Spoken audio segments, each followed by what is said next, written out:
Oversharing, especially early on in a friendship, can leave both parties feeling uncomfortable and vulnerable. Why do people overshare?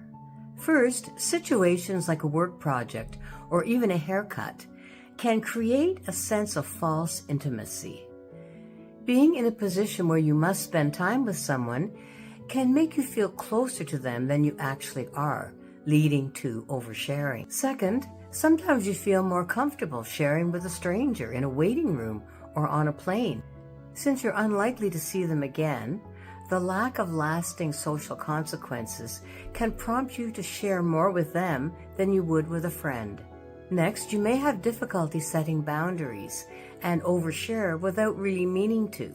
Often this comes from past family dynamics, where oversharing was seen as normal behavior. Another reason you may be tempted to overshare is because you're trying to put others at ease. For example, when someone overshares with you, you may respond with your own personal details to make them feel safe and comfortable.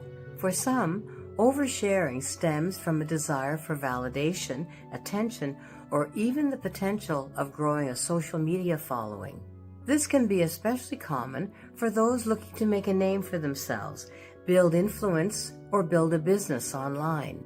We see this often on platforms like Instagram and TikTok. But it seems to work for them, judging by the number of followers they have. Then again, maybe the very definition of oversharing has changed with social media.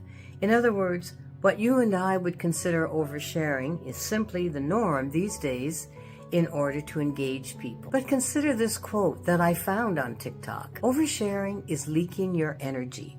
Privacy is protection. Stop telling people more than they need to know. Learn to move in silence. Not everyone has your best interests at heart. Protect your energy, your dreams, your life. Silence is key.